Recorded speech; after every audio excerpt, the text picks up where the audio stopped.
She paid the nurse to lie. The words sliced through the sterile air of the hospital room like a blade of truth. For a second, everything stopped. The hum of the fluorescent light, the distant rhythm of a heart monitor, even the man's breathing. Daniel Pierce, dressed in a tailored dark suit, turned his head slowly toward the small voice beside him. The girl could not have been older than 8. She sat on the edge of the bed, her small hands gripping the blanket, her wide brown eyes locked on his. "What did you say?" Daniel's voice came out hoarse, uncertain. "She gave her money," the girl repeated, a whisper steady with courage. "She told the nurse to change the report." Daniel blinked, the paper in his hand shaking. He glanced toward the doorway. There, under the harsh white light of the corridor, his fiancée stood beside a nurse. Her smile was sweet and practiced. And then, like a slow-motion nightmare, he saw it, the faint shimmer of money being passed from one hand to another. His throat tightened. The noise of his heartbeat filled the silence. For a moment, Daniel felt the ground beneath him tilt, as if every truth he trusted had begun to slide away. The girl tugged gently at his sleeve. She said, "If you believe the test, you will cancel everything," she whispered. He stared down at her, disbelief and confusion warring inside him. "Why are you telling me this?"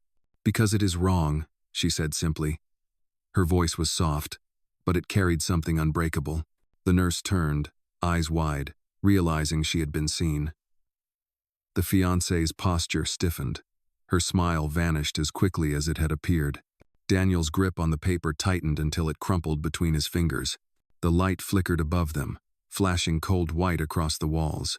The girl's whisper still lingered in the air, fragile yet unstoppable, a thread pulling at the seams of a lie too carefully sewn.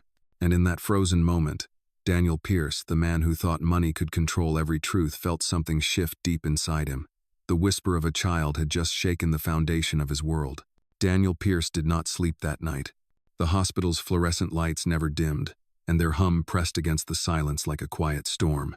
He sat in the corner chair of the private room, staring at the medical report that now looked like a weapon disguised as paper. Every line, every signature, every printed word pulsed with doubt. Across the room, the little girl lay curled on the bed, her breathing soft and even. A thin blanket covered her from the shoulders down. She looked small, too small for the storm she had just set in motion. Her name was Ava. The nurse had said she had been admitted for exhaustion, that she had fainted in the lobby hours earlier. Yet somehow, that same child had become the voice of truth in a building filled with adults too afraid to speak. Daniel glanced toward the hallway window. Beyond the glass, his fiancée, Marissa Lang, stood speaking in a low tone to a man from hospital administration. Her gesturas were sharp, rehearsed, controlled. Even through the glass, Daniel could read her body language, the slight tilt of her head, the confident fold of her arms, the way she smiled without warmth. He looked back at the girl. Her small hand rested beside her face, palm open, innocent. But her words echoed again in his mind. She paid the nurse to lie. By morning, Daniel's disbelief began to shift into something heavier, a dull ache of suspicion. The first rays of sunlight stretched across the linoleum floor. The nurse from the night before returned, her steps measured, her eyes down. Daniel stood. "I need to see the original lab file," he said. The nurse froze, her hands tightening around the clipboard. "Sir, that information is confidential. It can only be released with the patient's consent." Daniel's voice was calm, but there was no room for argument. "I am the patient." Her lips parted slightly, but no sound came. He extended his hand. Slowly, she passed him the file. The envelope was sealed, stamped with the hospital's insignia.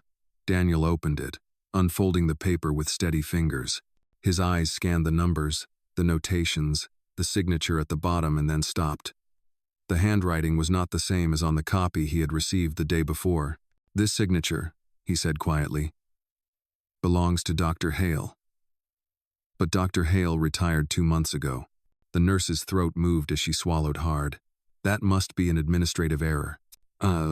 Ava stirred on the bed. Her small voice floated through the quiet room. "It is not an error." Daniel turned. The girl was awake, sitting up now, hair tousled but eyes bright. "I saw her sign it. The lady in the blue dress gave her money first." The nurse took a step back, color draining from her face. "That is enough," she said quickly. "Children imagine things. She must be confused. Ava's gaze did not move. I am not confused. Ugh. Daniel looked between them, the tension in the air thick enough to touch. You told me yesterday that honesty keeps this hospital safe, he said to the nurse. Do you still believe that? For a moment, no one spoke. Then, without another word, the nurse turned and left the room. Silence settled again. Ava's fingers twisted the edge of the blanket. Did she lie to you too? She asked softly. Daniel sank back into the chair, rubbing his temples. Maybe she lied to both of us. The morning rolled into afternoon. Reporters waited outside the hospital, unaware of the truth unfolding behind the white walls. Marissa returned around noon with 2 cups of coffee. She smiled as if nothing had changed. You have been here all night, she said sweetly. You should go home, shower, rest. You look exhausted. Daniel accepted the cup but did not drink. I asked for the original files. Dr. Hale's name is on them. Her smile faltered just enough to show a crack. And he has been retired for 2 months. A pause, then a soft laugh. Daniel, hospitals make mistakes all the time. Paperwork, signatures, digital scans, none of that proves anything. He studied her face. Then why did you meet the nurse in the hallway last night? The color drained from her cheeks. What? He leaned forward slightly. Ava saw you give her money. Marissa's expression hardened. You are taking the word of a child who has been here less than 1 day? Daniel, she is sick. You cannot let her fill your head with fantasies. Ava's small voice cut through the air. It is not a fantasy. Marissa turned sharply, her tone shifting from patience to irritation. Sweetheart, you are confused. Hospitals are scary. Sometimes people think they see things that never happened. Daniel's voice was low but steady. Stop. The word hung in the air like the sound of glass cracking. He set the untouched coffee on the counter and stood. If it is a fantasy, then it will not be hard to prove. I want to see the security footage from last night. Marissa blinked, momentarily caught off guard. Daniel, that is ridiculous. He was already walking to the door. We will find out soon enough. Ava watched him go, her small shoulders straight, her hands still. She did not smile, but her eyes carried something quiet and fierce, the kind of courage that does not shout but simply refuses to disappear.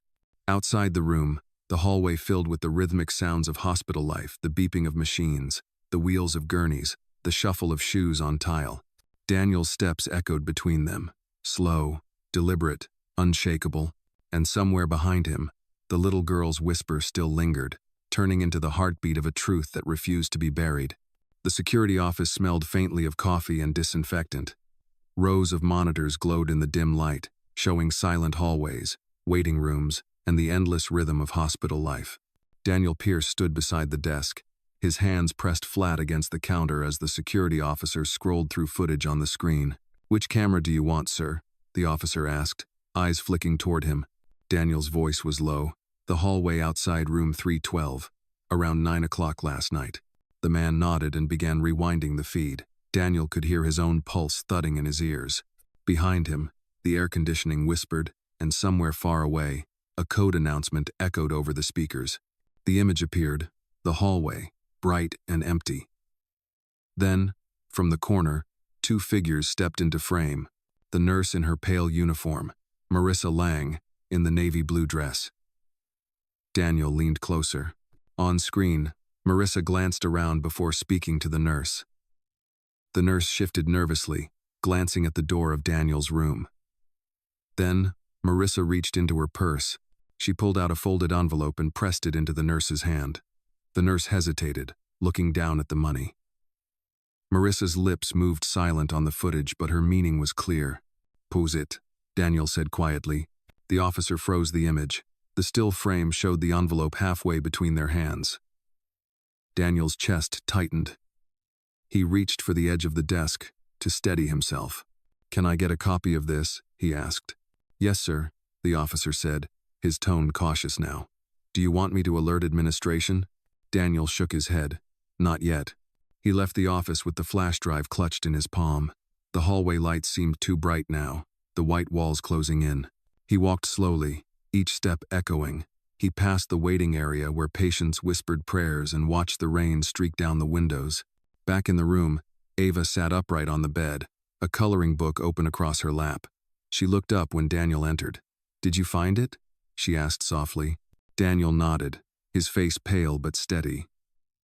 "I did." He placed the flash drive on the bedside table. "You were right." Ava did not smile. Her gaze fell to the drawing she had been coloring, a simple picture of a bird with its wings spread wide. "Grown-ups never believe me at first," she said quietly. Daniel sat in the chair across from her. "Maybe that is because the truth is hard to look at." Ava glanced up. "You looked." He exhaled slowly, surprised by the weight of those two words. "Yes," he said, "I looked." Before he could say more, the door opened. Marissa stepped in, her tone cheerful. "Good afternoon, everyone." Her voice was light, but her eyes were sharp. "Daniel, I just spoke with the board. They are worried about your stress levels. You have been under a lot lately." Daniel said nothing. Marissa moved closer, her heels clicking softly against the tile. "I think it is best if you sign the treatment release today. You know this report is only a precaution. Once it is filed, we can move forward." Her smile did not reach her eyes. Daniel reached into his jacket pocket and placed the folded report on the table. Then he placed the flash drive beside it. "You should watch this before we sign anything." Marissa's hand froze mid-air. "What is that?" "The security footage from last night," he said. A flicker of panic crossed her face. "Daniel, please, do not tell me you actually—" "I did." The silence that followed felt endless. Marissa's hand trembled as she reached for the drive, then stopped. "You have no idea what you are doing," she whispered. Daniel's voice stayed calm. "I think I do." Ava watched quietly, her eyes moving between them like a witness too young to speak but too brave to look away. Marissa straightened, her composure returning. "You are going to believe a child over me? Over the woman you are about to marry?" Daniel's gaze did not waver. "Yes, because the child had nothing to gain." Her expression hardened into something cold. "You are throwing everything away over one misunderstanding." Ava's small voice interrupted. "It is not one. It happened before, too." Marissa turned sharply. "Before what?" Ava looked down at her drawing, her voice barely above a whisper. "At another hospital. My mother got sick. Someone changed her papers, too." The room went silent. Daniel's eyes softened, the anger in his chest bending into something heavier sorrow. Marissa took a slow breath, gathering her purse. "You are making a mistake," she said.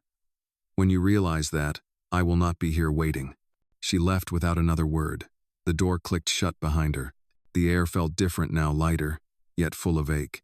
Daniel sat again, his shoulders slumped, his hand rubbing his temples. "Ava," he said quietly, "what happened to your mother?" "She trusted the wrong person," the girl said. "But I do not want you to do that too." He looked at her for a long moment, unable to find words. Finally, he said, "You are very brave." Ava shrugged. "Somebody has to say something." Outside, rain tapped against the window, soft and rhythmic. The flash drive lay on the table, silent proof waiting to speak. Daniel reached over and turned it between his fingers. The truth, he realized, did not shout. It whispered just loud enough for the right person to finally hear. The rain had not stopped since the afternoon. It slid down the tall windows of the hospital like tears on glass, blurring the city lights outside. Inside, the quiet hum of machines filled the room. Daniel Pierce sat in the chair beside the hospital bed, the flash drive resting in his palm like a small, heavy truth that refused to go away. Ava was awake again. She sat cross-legged on the bed, wearing a pair of hospital socks that looked 2 sizes too big. Her coloring book lay forgotten beside her. The room smelled faintly of antiseptic and rain-soaked air drifting through the small gap of the window. Daniel broke the silence first. "You said your mother's papers were changed. What did you mean?" Ava looked at him, her eyes steady but tired. "My mother was sick last year. We went to another hospital downtown. The doctor said she needed surgery, but it was expensive. A woman promised to help if my mother signed some papers. After that, they said she could not have the surgery anymore." Her voice trembled on the last word. Daniel leaned forward slightly. "Did you ever see the woman again?" Ava nodded slowly. "Yes, yesterday. Here. She was talking to your fiancé in the hallway." The words struck him like cold water. He thought of the video again, the envelope, the money changing hands. The pattern was the same. He exhaled slowly, feeling the shape of realization settle heavy in his chest. Before he could reply, the door opened. Dr. Evans stepped in, a middle-aged man with calm eyes and a clipboard. "Mr. Pierce," he said politely, "we received your request to review the lab results. Would you like to discuss them privately?" Daniel glanced at Ava. "She can stay." The doctor nodded.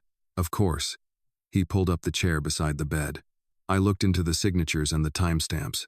You were right, the report was altered. The system shows an unauthorized login under the nurse's ID at exactly 9:23 last night." Daniel's hands tightened on the armrest. "And what does that mean for the results?"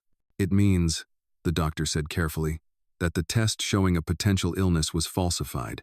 You are perfectly healthy." For a long time, Daniel did not speak.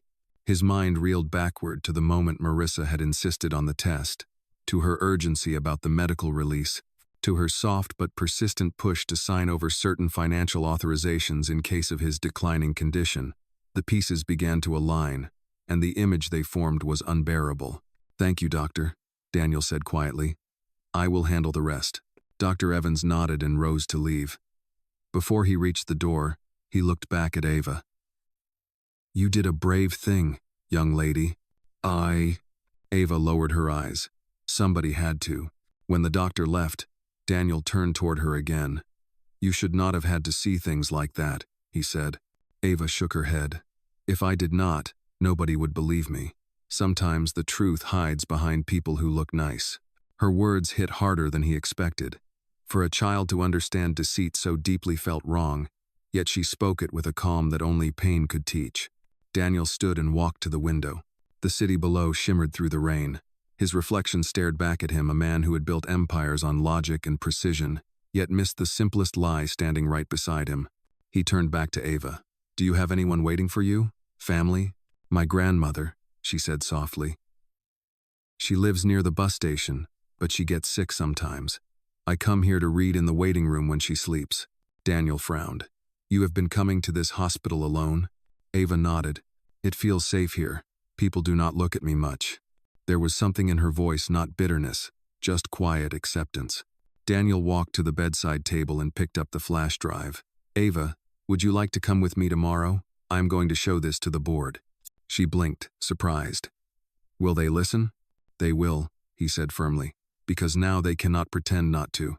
Ava hesitated, then nodded. "Okay." He smiled faintly. "Get some sleep then. We have a big day ahead." Ava lay down again, pulling the blanket to her chin. "Do you think people will believe you?" she asked. Her eyes already half closed. Daniel looked at the flash drive, then at her. "I think the truth has a way of being heard, even if it starts as a whisper." The rain softened outside, the sound turning gentle, like distant applause. Daniel watched her drift to sleep. The small rise and fall of her breathing was steady, peaceful. He sat back down, the chair creaking under his weight. His thoughts spiraled between guilt and clarity. The fiancée he trusted had built her lies with precision, but an 8-year-old had seen through them with the kind of honesty adults often forget. When dawn finally began to lift the darkness, Daniel made a silent promise not just to himself but to the girl asleep in the bed beside him. He would not let her courage fade into the noise of grown-up silence. Outside, the first light of morning broke through the clouds, spilling across the window and touching the edge of Ava's blanket like a quiet blessing. The truth had survived the night, and soon, the world would have to face it. The morning sun reached through the hospital blinds, spreading soft stripes of gold across the white walls. The rain had stopped, leaving the air outside clean and cold. Daniel Pierce stood by the window, dressed in a fresh shirt, his suit jacket draped over the chair. He had not gone home. He had not wanted to. Too much of his world had already changed inside this building. Ava was awake, sitting quietly at the small table near the bed. Someone from the cafeteria had brought her breakfast toast, an apple, and a carton of milk. She ate slowly, her small hands careful and polite, her eyes following Daniel every time he turned. "Are you nervous?" Daniel asked. "A little," Ava admitted. "You said we are going to see the board." He nodded. "Yes, I need to show them what really happened. They will want to ask questions, and they might not be kind about it. Ava sipped her milk. I am used to people not being kind. Her words landed heavier than he expected. He turned toward her. Not anymore, Ava. Not while I am here. The knock on the door broke the silence. A hospital aide entered, handing Daniel a file and a printed schedule. The board meeting is set for 9 o'clock, sir. Conference room 7 on the executive floor. Daniel thanked him and glanced at the clock on the wall. It was 8:30. We should go. Ava slipped off the chair, smoothing her hospital gown over her jeans. Daniel noticed she wore the small necklace again, a tiny heart-shaped pendant with a faded engraving. It looked like something loved for a long time. They walked together through the hallways. Doctors and nurses moved past in hurried steps, the smell of coffee and antiseptic filling the air. Daniel's presence drew attention. Everyone recognized him, the man whose company funded the hospital's new wing, the man whose fiancée had charmed every fundraiser. But today, there were no polite smiles, only curious glances that followed him like whispers. When they reached the elevator, Ava pressed the button. Do you think they already know? She asked. Daniel looked down at her. Maybe. But that is not what matters. What matters is that they will have to face the truth. The doors opened with a soft chime. The ride up was silent except for the hum of machinery. When they stepped out, the corridor was quieter, lined with glass walls and framed certificates. At the end of the hallway, a double door waited, polished to a mirror shine. Inside the conference room, 5 board members sat around a long table. Their suits were crisp, their expressions serious. At the far end sat the hospital director, an older man named Mr. Lawson, who had known Daniel for years. Daniel, Lawson greeted, his voice cautious. We received your message. I understand there is a matter of concern? Yes, Daniel said, placing the flash drive on the table. This contains footage from the security camera outside my room last night. Lawson gestured to an assistant, who plugged the drive into the screen. The footage began to play, Marissa handing the envelope to the nurse, the exchange captured clearly under the white corridor light. The room fell silent.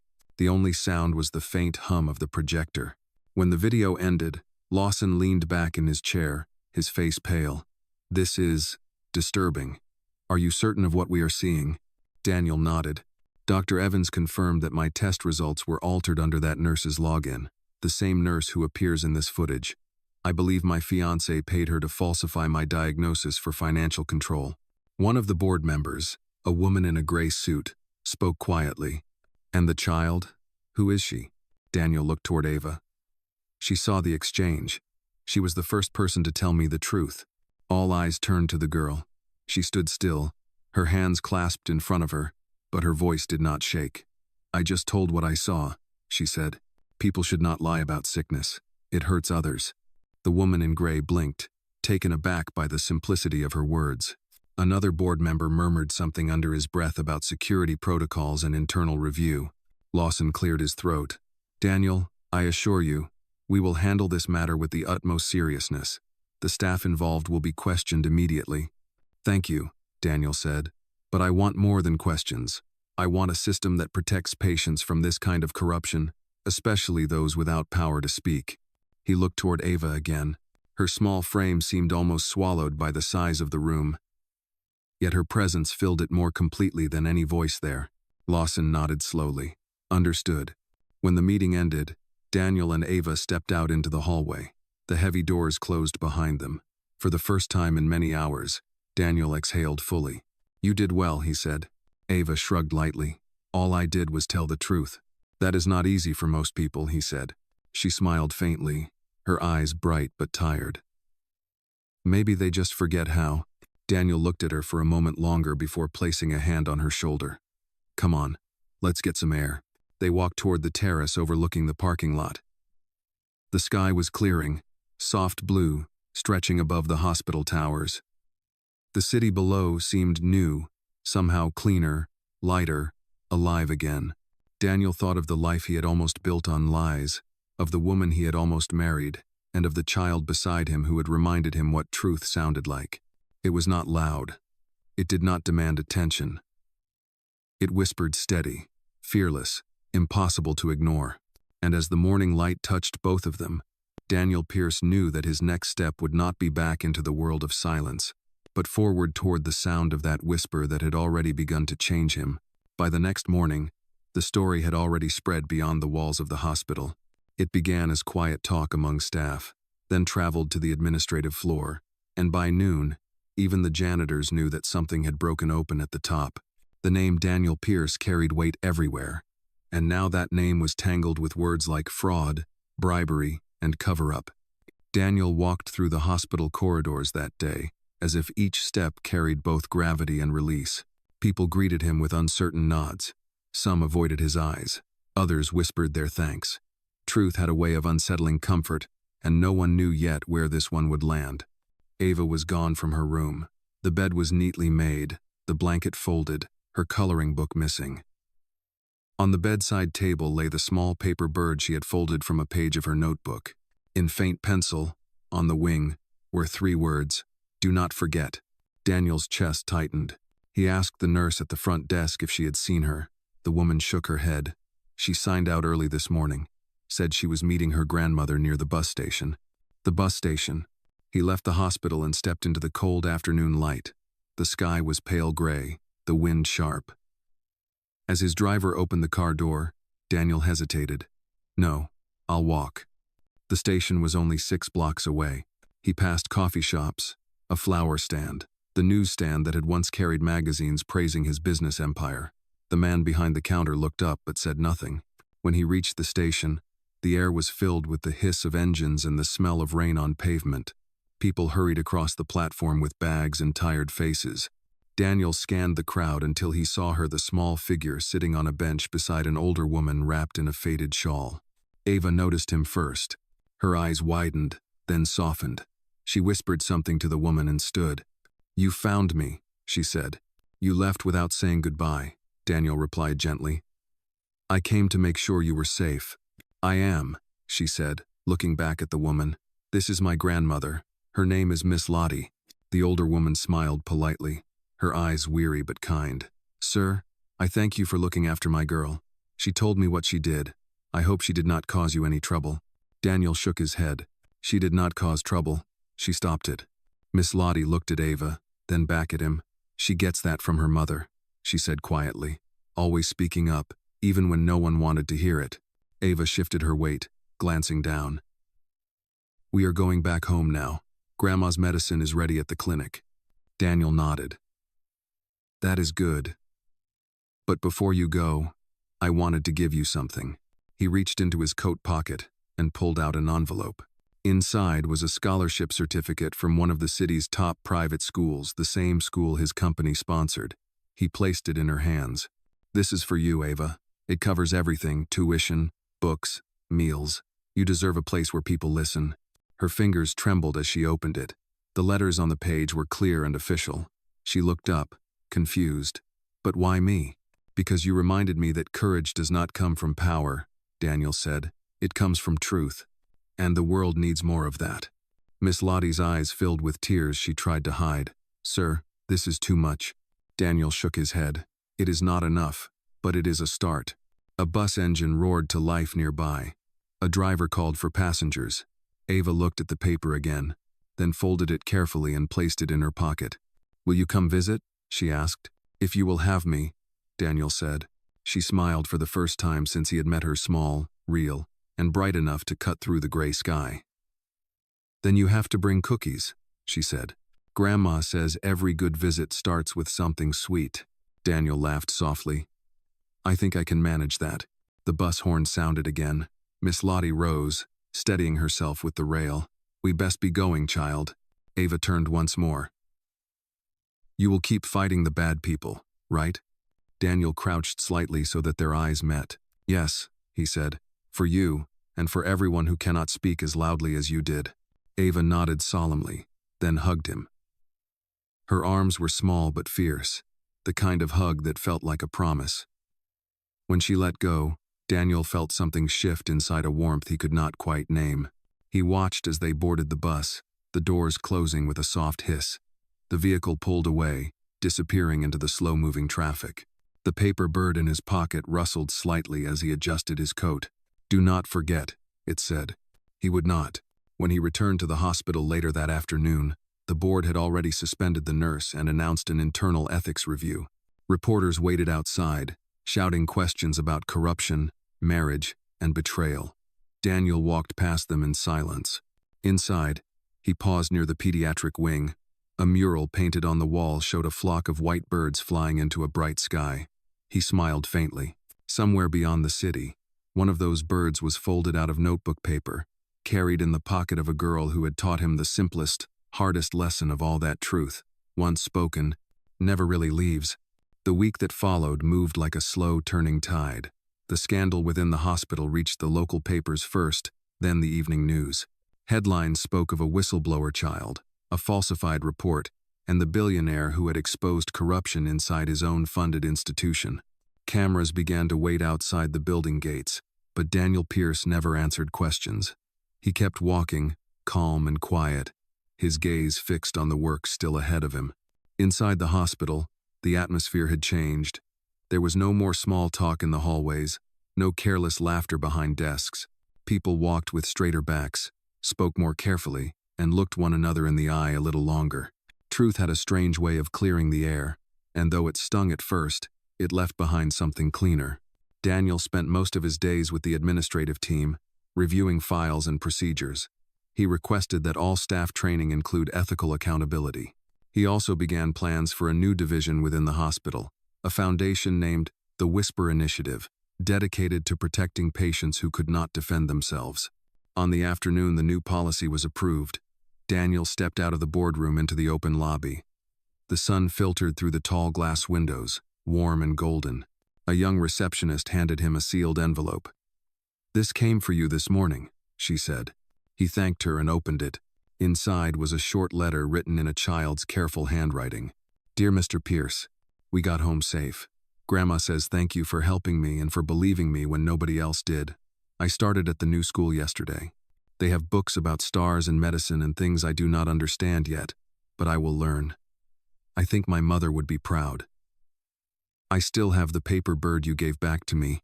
I put it on my desk so I do not forget that whispers can change big things. Love, Ava." Daniel read the letter twice. The words were uneven, but the message was clear and strong. A small smile touched his face. He folded the paper carefully and placed it in his jacket pocket, close to his chest. Later that day, he met with Dr. Evans again. "The review is almost finished," the doctor said. The nurse admitted that she accepted the payment. She said she was desperate to pay for her son's surgery. Daniel exhaled. "Desperation is real, but truth still matters. We will make sure her child receives care, but she cannot continue here." Dr. Evans nodded. "Understood." When the meeting ended, Daniel walked through the pediatric ward.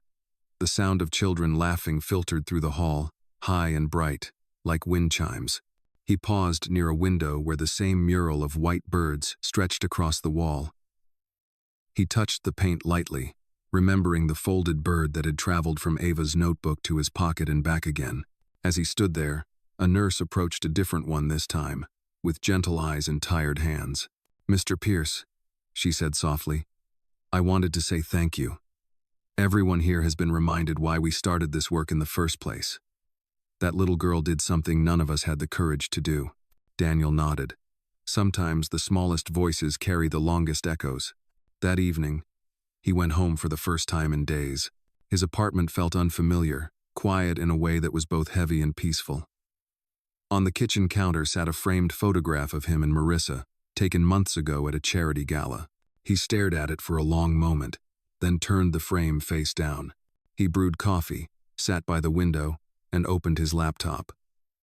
A message notification blinked from an unknown number. It was a picture Ava and her grandmother standing outside a small brick house. Ava held up a certificate with her name written across the top. The caption beneath it read, "First day of new beginnings." Daniel stared at the image until the edges of his vision blurred.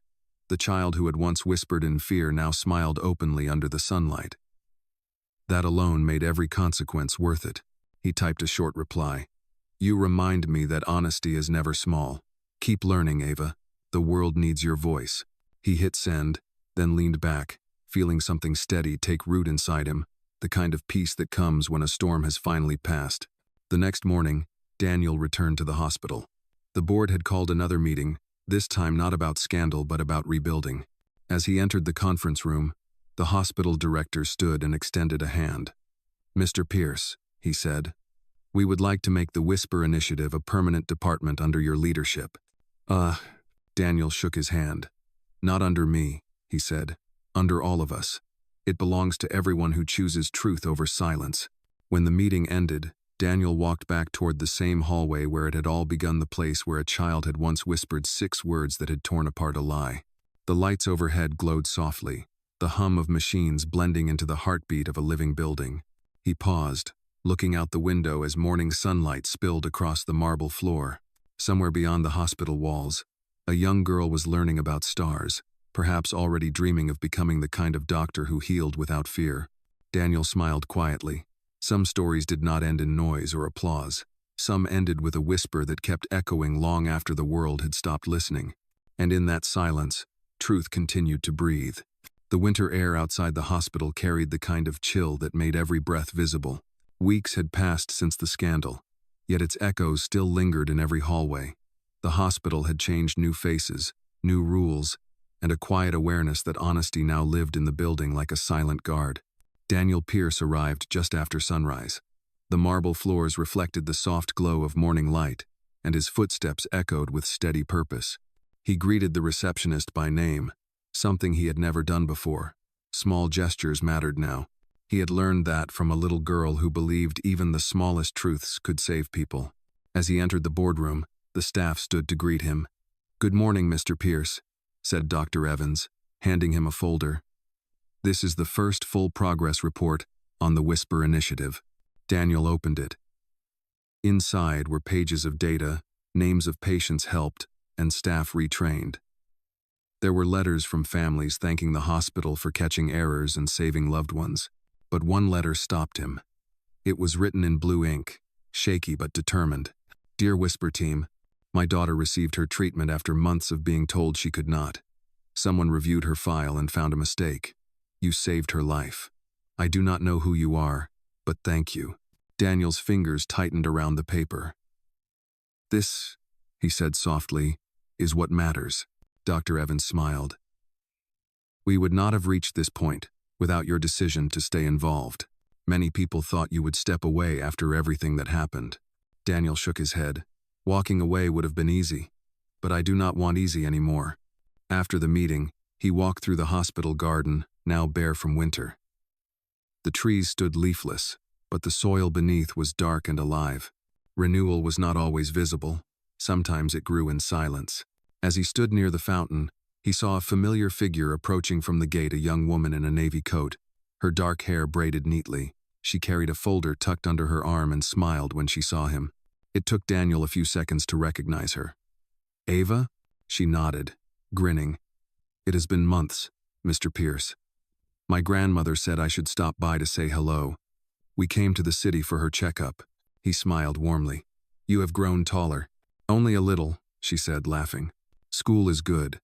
They have a science fair coming soon. I am going to make a project about the heart, how it keeps beating even when people are sad." Daniel chuckled softly. "That sounds like something you would think of."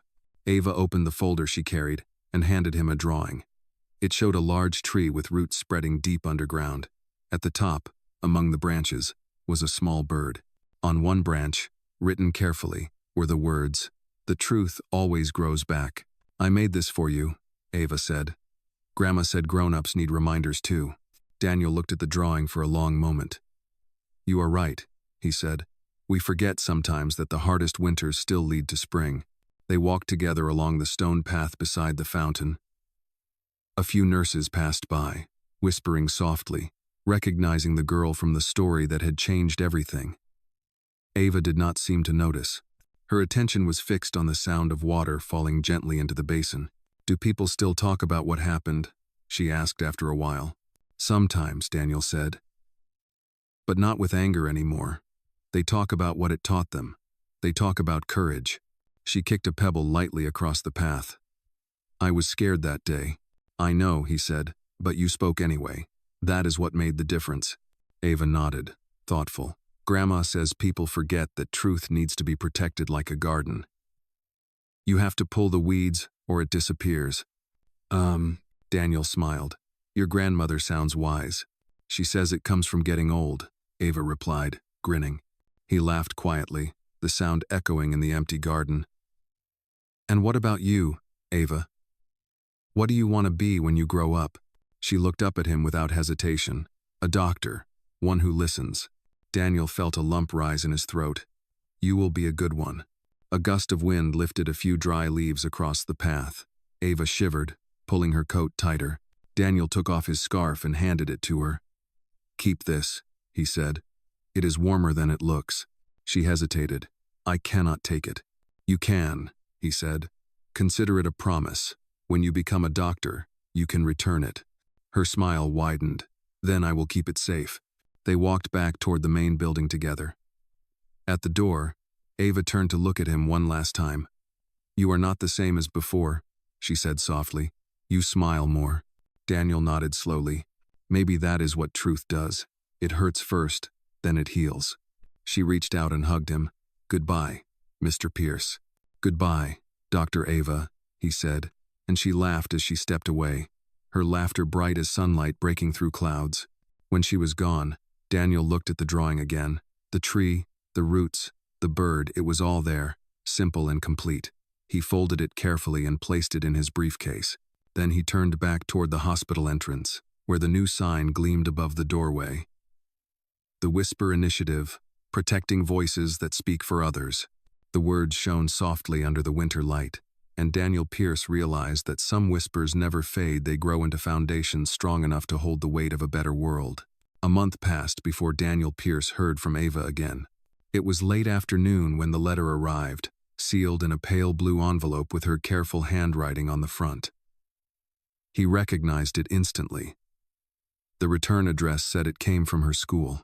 He opened it slowly, the paper crisp beneath his fingers. Dear Mr. Pierce, our science fair is next Friday. Grandma says I should invite you because you helped me learn that the heart is not just for blood, it is also for courage. My project is called The Honest Heart. I hope you can come. Love, Ava. Daniel smiled as he read. He had spent the last few weeks buried in work, expanding the Whisper Initiative to other hospitals. Meetings, policies, and long hours had filled his days, but this letter pulled him out of the noise. The following Friday, he arrived at the school just as the sun began to set.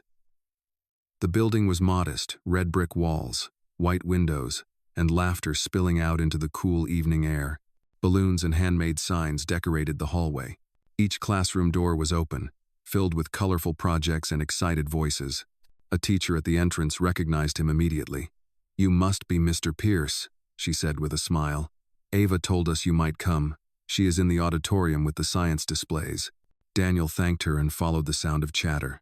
Inside, rows of tables were lined with experiments, volcanoes, solar systems, and handmade robots. But near the center of the room, one project stood out. Ava stood beside her display board, her braids tied neatly with blue ribbons. The title read in bold letters, The Honest Heart, Why Truth Keeps the Body Alive. When she saw Daniel, her eyes lit up. You came, she said, her voice bright with surprise. Of course, he said, I would not miss it. Her project was simple but thoughtful. There was a diagram of a human heart drawn in pencil and colored carefully. Beside it were a few sentences written in her handwriting. The heart pumps blood to every part of the body, but truth works the same way. When people lie, the heart gets heavy. When they tell the truth, it beats easier. A strong heart needs both honesty and kindness. Daniel read every word twice. It was not science in the strictest sense, but it was wisdom that adults often forgot. A group of teachers and parents walked by, nodding in approval. One of them asked, Where did you get this idea, sweetheart? Ava smiled shyly, from someone who listened when nobody else did. Daniel felt something tighten in his throat. For all his wealth and power, no one had ever thanked him like that. It was pure, simple, and real. When the judging ended, the principal stepped on stage to announce the winners. The room buzzed with anticipation. First place in the creative category goes to Ava Lottie for The Honest Heart. Applause filled the room. Ava covered her mouth in shock, then turned toward Daniel with wide eyes. He clapped, smiling, as she climbed the small stage to receive her ribbon and certificate. The light from the ceiling reflected in her eyes, and for a moment, she looked like the very embodiment of hope. After the ceremony, Ava ran back to him, clutching her ribbon. "I won," she said, her voice trembling with joy. "You earned it," Daniel replied. "Every word on that board came from a heart that understands truth better than most adults I know." "Do you think I can really be a doctor one day?" He knelt slightly so they were eye level. "I think you already have the most important part of being one. You care. The rest you will learn." She grinned and held out the ribbon. "Will you keep this for me until I become a doctor? Grandma says important promises should have proof." Daniel hesitated, then nodded. "Yes, I will keep it safe." He took the ribbon gently and placed it inside his jacket pocket, just beside her first letter. The evening air outside had cooled by the time they stepped out of the school. Ava's grandmother stood by the gate, waving. The streetlights glowed soft and gold, and children's laughter echoed down the block. As they walked, Ava spoke quietly. "Sometimes I think people forget what truth feels like. It is not loud. It is like music you only hear when the world gets quiet." Daniel looked down at her, hearing echoes of his own thoughts. "You are right. The world needs more people who can hear that kind of music." They reached the corner where they would part ways. Ava hugged him tightly. "Thank you for coming, Mr. Pierce. Thank you for reminding me what matters," he said. She waved one last time before walking toward her grandmother. Daniel watched until they disappeared into the evening crowd. Then he stood alone under the streetlight, the ribbon still warm in his pocket. For the first time in years, he felt no weight of regret or noise of ambition, only a quiet certainty that truth, like the heart, worked best when it was shared. He looked up at the darkening sky and whispered, "The honest heart." Somewhere, far away, a child's laughter answered, light and unbroken, carrying through the night like a promise that honesty would keep the world alive. The following months tested Daniel Pierce in ways he had not expected. The scandal had faded from headlines, but its shadow lingered over his company, his reputation, and even the hospital he had helped rebuild. Investors questioned his judgment. Former friends kept their distance. The woman he once planned to marry had vanished from the public eye, leaving behind only silence. At first, the solitude felt heavy. Every meeting, every dinner, every night in his high-rise apartment echoed with absence. Yet within that quiet, something else began to grow, a sense of clarity that had never existed before. Daniel no longer measured success in numbers or deals. He measured it in peace. One cold evening, he sat in his office overlooking the city skyline. The sky was dark blue, and the glass towers around him shimmered like frozen stars. On his desk lay a small wooden frame. Inside it, the ribbon Ava had given him was carefully folded behind the glass. The words, "First place the honest heart," printed across it. It reminded him that integrity did not need applause. It only needed to be lived. The door opened softly. Dr. Evans stepped in, his expression calm but serious. "Daniel, I wanted to update you about the hospital's audit. The Whisper Initiative has been fully integrated now. Every department has an ethics team. The nurses' union is even holding monthly meetings to discuss transparency." "That is good news," Daniel said, standing to shake his hand. "It is what we hoped for." Evans nodded. "Still, there is something else. The press wants to feature you again, a redemption story. They think it would restore public confidence." Daniel smiled faintly. Redemption should not be about headlines. It should be about doing what is right quietly. The doctor studied him for a moment, then said, "You sound like her." Daniel looked confused. "Like who?" "The girl," Evans replied. "Ava. She said something like that the last time she visited." Daniel raised an eyebrow. "She was here?" "Yes," Evans said. "She brought a basket of cookies for the children in the recovery ward. She told the staff they were for the brave ones who do not give up." A soft laugh escaped Daniel's throat. "That sounds like her." When Evans left, Daniel leaned back in his chair, the faintest smile tugging at the corner of his mouth. He could almost hear Ava's voice again, quiet, certain, reminding him that truth did not need to shout. The next morning, Daniel visited the children's ward himself. The halls smelled faintly of disinfectant and vanilla from the holiday decorations. Paper snowflakes hung from the ceiling. The children waved as he passed, their laughter echoing against the walls. At the end of the hall stood a small table with a handwritten sign, "The Whisper Tree, One Wish for the New Year." Strips of colored paper hung from its branches, each one holding a child's wish. Some asked for toys, others for pets or snow. One note caught his attention. It read, "I wish the man who helped the girl with the whisper never stops helping people like her." Daniel folded the paper carefully and slipped it into his pocket. His throat tightened, but in a good way, the kind of ache that reminded a person they were still alive. When he returned to his office later that day, he opened his laptop and began typing a new proposal. It was for a mentorship program between the hospital and local schools, an initiative to help underprivileged children explore medicine, science, and ethics. He named it the Honest Heart Program. Weeks later, the program launched. Teachers volunteered, doctors offered time, students from all over the city applied. Among the first letters of interest came one written in familiar, careful handwriting. "Dear Mr. Pierce, my teacher says the new program will take students to visit the hospital. I want to go. I want to learn how to be brave in the right way. Grandma says bravery is not noise, it is choosing not to look away. Love, Ava." Daniel smiled as he read. The city lights outside his window flickered like 1,000 beating hearts. On the day of the first program visit, Ava and her classmates arrived at the hospital. She wore the same blue scarf Daniel had given her months ago, wrapped twice around her neck. When she saw him waiting by the entrance, she waved. "You really started a school program?" she asked, running up to him. "You inspired it," he said. She tilted her head. "Grandma says that means you listened." He laughed. "Then I guess I did." The group followed him through the hospital corridors, stopping at labs, patient rooms, and finally the main atrium where a new plaque hung on the wall. It read, "The Whisper Initiative, founded on the belief that truth, no matter how small, can heal." Ava stood beside him, her gaze fixed on the plaque. "It looks beautiful," she whispered. Daniel nodded slowly. "So does the person who helped create it." The children clapped, and the sound filled the vast hall like a small symphony. Daniel looked around, feeling the warmth of something more powerful than wealth, the sense that he had found where he belonged. Later that afternoon, when the children boarded the bus, Ava lingered behind. She reached into her backpack and pulled out a folded paper bird, the same one she had once made in the hospital. She placed it in Daniel's hand. "For you," she said. "It means do not stop believing." He looked down at the paper bird, then at her. "I will not." The bus pulled away, and Daniel stood alone in the parking lot, the cold wind brushing against his coat.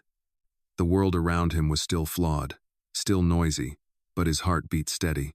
The girl who had once whispered in fear had now taught him how to listen, and in that quiet understanding, he found a kind of peace that no amount of power had ever given him before. Spring arrived quietly that year. The cold air lifted from the city, replaced by the scent of blooming trees and the hum of new beginnings.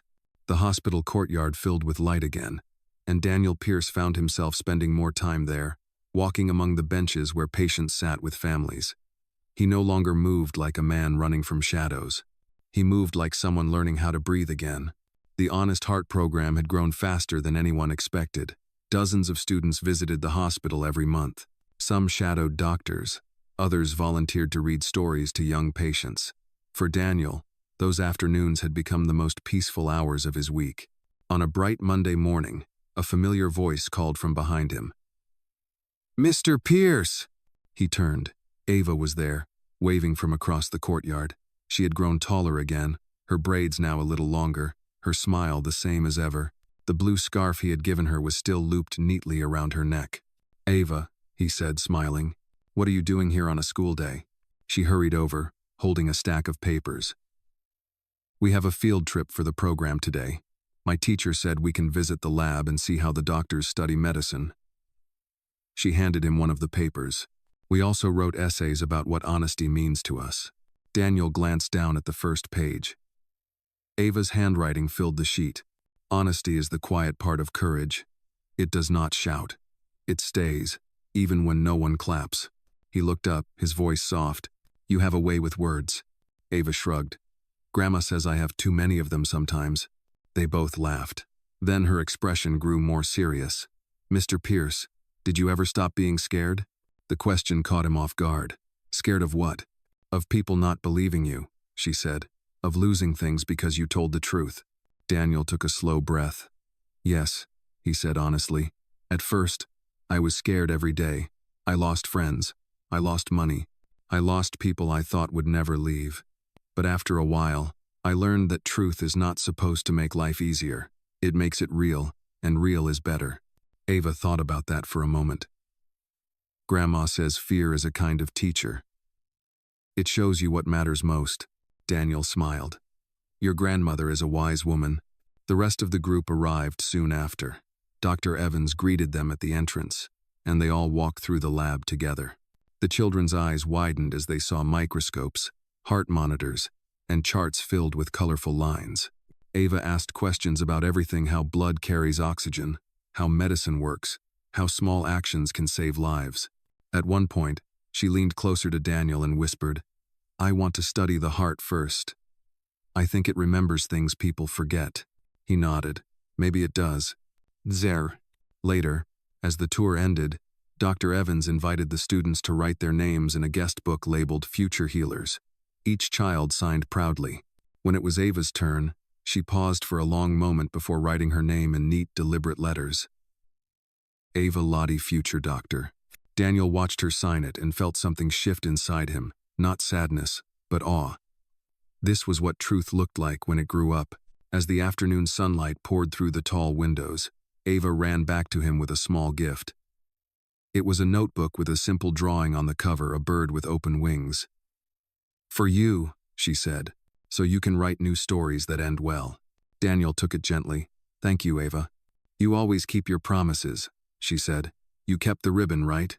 He reached into his pocket and pulled out the small framed piece of fabric he still carried in his briefcase. "Always." Ava's eyes brightened. "Then I will keep my promise too. When I become a doctor, I will help people who cannot pay. Just like you helped me." He felt his throat tighten again. That is the kind of doctor the world needs. When the students boarded the bus that afternoon, Ava waved through the window.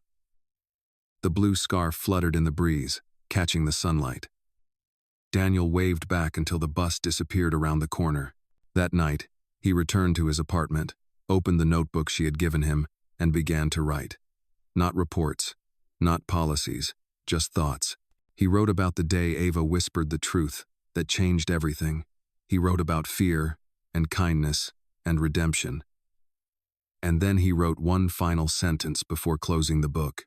Sometimes, the smallest voice saves the biggest soul. He set the notebook on the table beside the ribbon and the paper bird. The city lights outside flickered against the glass, bright and endless. Daniel leaned back in his chair, listening to the hum of life beyond his window. He realized he was no longer haunted by what he had lost. The truth had taken things from him, yes, but it had given him something greater, the chance to start again with a heart that no longer hid. Somewhere out there, a little girl with a blue scarf was dreaming of becoming a doctor, and a man who once doubted everything finally believed in something that could not be bought, sold, or silenced. And as he drifted to sleep, the world outside his window felt alive with possibility, honest, unafraid, and full of light. Early summer arrived with the scent of rain and lilacs drifting through the city. The hospital gardens were alive again, blooming in color and sound. Daniel Pierce stood near the fountain, reading from his phone as the morning sun reflected on the water. It had been almost a full year since the day Ava's whisper changed everything. A small ceremony was planned for that morning, a dedication of the new patient wing funded through the Whisper Initiative. The wing would serve children from low-income families who needed specialized care. Daniel had read the speech written for him by the communications team, but he knew he would not use it. Words scripted by others no longer fit him. As staff and guests began to gather, he caught sight of Dr. Evans waving from across the courtyard. "We are ready when you are," the doctor said. Daniel nodded. "Let us begin." They walked toward the podium set up beneath a white canopy. The air buzzed with the gentle hum of conversation. Journalists stood near the back, cameras ready. Daniel looked over the crowd, doctors, nurses, families, and volunteers. At the front sat a familiar face. Ava, now almost a teenager, sat beside her grandmother. She wore a yellow dress and carried a small bouquet of daisies. When Daniel saw her, he smiled. "Good morning, everyone," he began. His voice carried easily over the soft murmur of the crowd. "1 year ago, I thought truth was something to fear, something that could ruin everything I had built. But a child taught me that truth is not destruction, it is construction. It builds what lies cannot." He paused, glancing toward Ava. "This hospital stands today not because of me, but because one voice refused to stay silent." The Whisper Initiative began with 6 words. "She paid the nurse to lie." Those words saved lives, including mine. The audience was still, their attention fixed. Daniel continued, his tone steady. "We dedicate this new wing to every patient who ever felt unseen, every worker who ever felt unheard, and every child who dared to speak when the world told them to stay quiet. May these walls remind us that courage often comes in small packages." He stepped back as the crowd erupted in applause. Ava clapped too, her smile wide. For a brief moment, Daniel felt the weight of every choice he had made, the failures, the fear, the rebuilding, all transform into something light. After the ceremony, he walked toward Ava and her grandmother. "You made it," he said. Ava grinned. "We would not miss it. Grandma cried a little when you spoke." Her grandmother chuckled softly. "I told her not to tell on me." Daniel laughed, then handed Ava a small envelope. "I wanted you to have this." She opened it carefully. Inside was a letter on hospital stationery. At the top, in elegant script, it read, "The Ava Lottie Scholarship for students pursuing careers in medical ethics and patient care." Ava looked up, stunned. "Is this real?" "Very real," Daniel said. "It will help other children who believe in honesty, just like you." Oh, tears welled in her eyes. "You named it after me?" "You earned it," he replied simply. Ava's grandmother touched her shoulder, her voice thick with pride. "The world needs people who listen to the small voices, Mr. Pierce. You have become one of them." Daniel's expression softened. "I had a good teacher." They spent the rest of the afternoon walking through the new wing together. The rooms were bright, filled with sunlight and murals painted by local artists. Each door bore a small plaque with an inscription chosen by Daniel. "Every truth begins with someone brave enough to speak."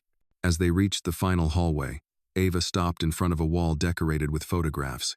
At the center was a framed picture of her younger self in the hospital gown, standing beside Daniel on the day everything had changed. Below it was a small plate engraved with the words, "The whisper that saved a life." She traced the letters with her fingertips. "I do not remember smiling that day," she said softly. "You did not," Daniel replied. "But you smiled later, and that smile changed me." They stood in silence for a while, watching patients pass by. A boy in a wheelchair waved at Ava, and she waved back. Daniel turned to her. "What do you see when you look at this place?" Ava thought for a moment. "I see hope, and I see work that is not done yet." He smiled. "That makes 2 of us." Outside, the afternoon light stretched long across the courtyard. The sound of children's laughter drifted from the garden. Daniel looked around, realizing that this, the life rebuilt on truth, was what he had been meant to create all along. As the sun began to set, Ava and her grandmother prepared to leave. She hugged Daniel tightly. "Thank you for believing me when no one else did." He rested a hand on her shoulder. "Thank you for reminding me how to listen." When they walked away, Daniel stood alone under the soft glow of the hospital lights. The plaque on the wall shimmered faintly, and he whispered the same 6 words that had begun it all, not with fear this time, but with gratitude. "She paid the nurse to lie." And then, with a quiet smile, he added, "And the truth set us free." A few weeks after the hospital ceremony, Daniel Pierce began receiving letters from strangers. Some came from parents who had watched the televised dedication. Others were from nurses, students, and even former patients. They all wrote about the same thing: courage, honesty, and a little girl's whisper that had rippled through the world like a soft drumbeat of hope. One letter stood out. It came from a woman named Grace Turner, a journalist who had followed the case from the beginning. She requested an interview, Not about the scandal, but about the transformation of truth. Daniel agreed, on one condition that Ava would be part of it. When he called Ava's grandmother to ask permission, the older woman laughed gently. "She will love that," she said. "She has been practicing her serious face in the mirror ever since your ceremony aired on television." The interview took place in the hospital's new library, a quiet space filled with books and morning light. The journalist set up a small camera, while Daniel and Ava sat side by side at a wooden table. She wore a soft yellow sweater and her familiar blue scarf. Grace smiled at her. "Ava, can you tell me what made you speak up that day?" Ava looked down at her hands for a moment before answering. "Because it was wrong. I saw something bad, and I thought someone would fix it, but no one did. So I said it out loud." Grace nodded. "And were you afraid?" "Yes," Ava said honestly. But being quiet felt worse. The simplicity of her words filled the room with silence. Daniel looked at her, his chest tight with pride and something deeper gratitude that this small, steady voice had saved them both. Grace turned to Daniel. "You were one of the most powerful businessmen in this city. You could have ignored her, dismissed her, or buried the truth. Why did you choose to listen?" Daniel took a slow breath. "Because something in her eyes reminded me of who I used to be before money, before titles. I saw honesty, and I realized that if I walked away from it, I would lose whatever was left of myself." Grace smiled softly. "Would you say she changed you?" Daniel's gaze flicked toward Ava. "No," he said. "She reminded me that I could change myself." The interview continued for another hour. They spoke about the Whisper Initiative, the scholarship, and how honesty could rebuild institutions that once thrived on silence. When it ended, Grace packed her camera and said, "The world needs more stories like yours, stories where the truth does not destroy but rebuilds." After she left, Ava turned to Daniel. "Do you think people will believe it?" "They will," he said, "because it is real." A few days later, the interview aired during a Sunday evening broadcast.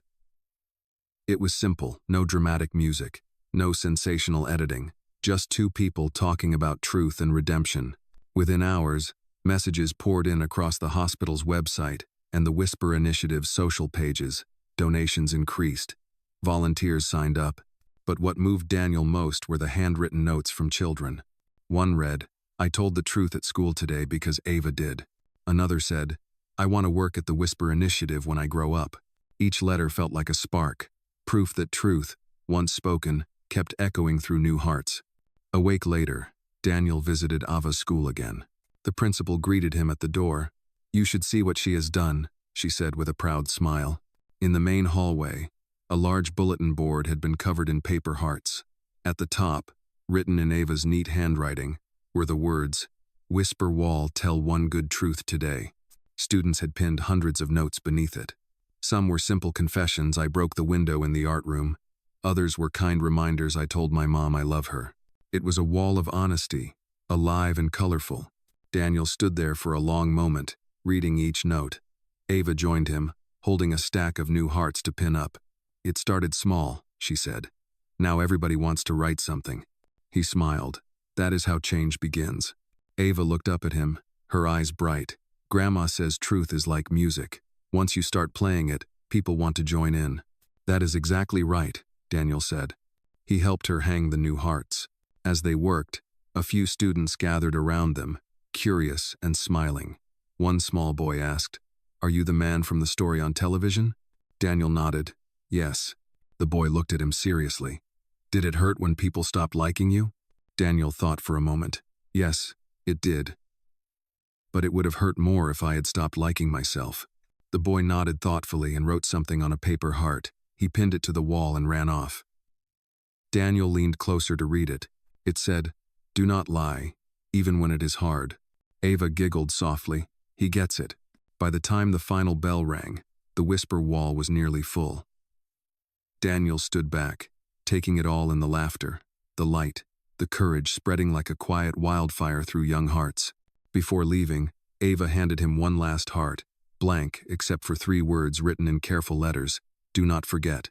He smiled and slipped it into his pocket beside the ribbon and the paper bird. "I never will," he said. Outside, the sun dipped low, painting the sky gold and pink. As Daniel walked away from the school, the faint sound of children's laughter followed him.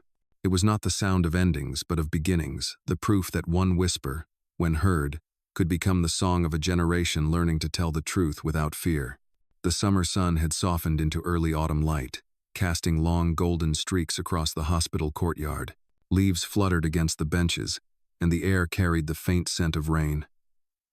The season was changing again, but this time, Daniel Pierce felt ready for it. His days had become quieter, filled with meaningful work and moments that mattered, the kind that asked nothing of him but presence. It had been several months since the Whisper Wall appeared at Ava's school, and news of it had spread far beyond the city. Schools from other states began creating their own versions, spaces where students could leave small notes of honesty, kindness, or courage. The movement had even reached a few hospitals, where staff used the idea to share moments of compassion they had witnessed during their shifts. For Daniel, it felt like watching ripples turn into waves. That morning, he arrived at the hospital early for a meeting with the Foundation's board. Dr. Evans was already in the conference room, pouring coffee. "You look rested," the doctor said. "That is unusual for you." Daniel smiled faintly. "Maybe I finally learned to sleep when I stopped pretending everything depends on me." Evans chuckled. "That is growth." They began the meeting, discussing expansion plans for the Whisper Initiative. Several hospitals across the country had requested guidance on implementing similar ethics programs. Daniel listened, taking notes, his focus calm and steady. When the meeting ended, he stood at the window for a moment, looking down at the courtyard below. Children played near the fountain, outpatients from the new wing, their laughter carrying through the glass. Among them, a familiar figure caught his eye. A girl with braids and a yellow sweater stood beside a boy in a wheelchair, holding his hand as she helped him throw breadcrumbs to the pigeons. It was Ava. Daniel left the conference room immediately and made his way down to the garden. As he approached, Ava turned and smiled. "You caught us feeding the greedy birds," she said. The boy beside her laughed. "She said they eat too fast, like my brother at dinner." Daniel smiled, kneeling to the boy's level. "And what is your name?" "Eli," the boy said proudly. "I am getting better. The doctor said I can walk again soon."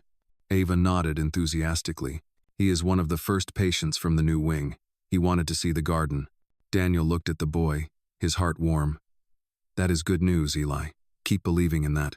Eli grinned. "Ava says believing is the first medicine." Daniel met her eyes. She is right.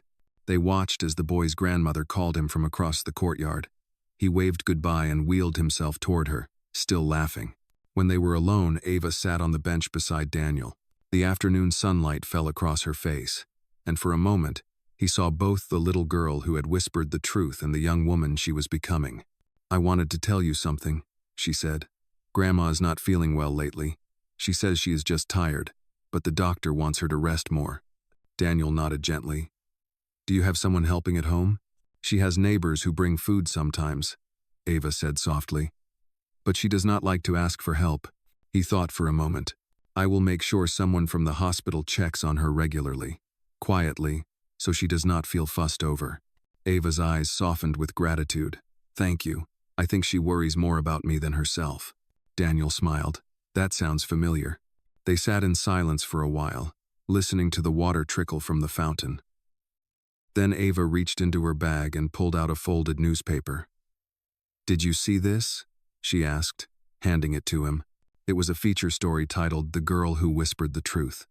A photograph showed a much younger Ava standing beside him at the first Whisper Initiative press conference. Beneath the headline, the article described how her honesty had led to systemic changes in healthcare ethics across the country. Daniel read a few lines, his throat tightening. "You have become a symbol, Ava." She shrugged lightly. "I do not want to be a symbol. I just want people to remember what truth feels like." He folded the paper carefully and handed it back. "That is exactly why they will remember." A few moments passed before Ava spoke again. "Sometimes I wonder if that day in the hospital happened for a reason. If maybe I was supposed to be there, supposed to say something." Daniel looked at her, his voice quiet. "I think you were. You changed the course of many lives, including mine. And maybe that was the reason." The breeze lifted a few yellow leaves from the path, sending them swirling around their feet. Ava smiled faintly. Grandma says life is like the wind, it moves you where you are needed. Daniel nodded. Then I guess the wind knew what it was doing. As the sun began to dip behind the trees, Ava stood. I have to go. Grandma is waiting. Daniel rose too. Tell her I said hello. And tell her she raised someone remarkable. Ava smiled, tightening her scarf. I will. He watched her walk down the garden path, her steps light but purposeful. When she reached the gate, she turned and waved. Daniel raised his hand in return, feeling that familiar mix of pride and tenderness he could never quite describe. When she disappeared from view, he looked back at the empty bench and whispered, You were supposed to be there, Ava. You were supposed to save us. No. The wind carried his words through the garden, soft and fleeting, a whisper answering another from a long time ago, still alive, still echoing in the quiet heart of the hospital that truth had built. The first frost arrived earlier than anyone expected that year.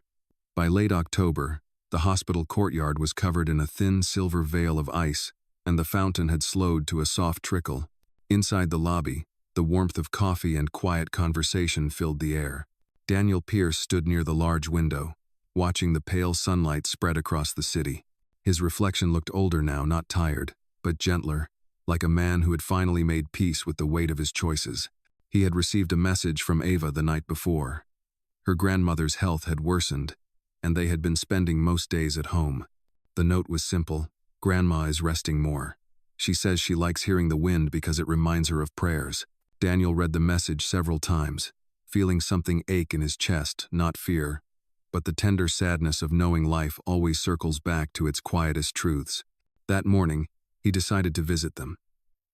He stopped by the hospital florist, buying a small bouquet of white lilies and blue hydrangeas. The florist recognized him and smiled. For someone special? She asked. Yes, he said, someone very special. The bus ride to their neighborhood was long but peaceful. He had not been there in almost a year. The streets looked the same, narrow, lined with old oak trees whose branches swayed in the cold air. When he reached the familiar brick house at the corner, he saw Ava sitting on the porch steps, her hands wrapped around a mug of tea.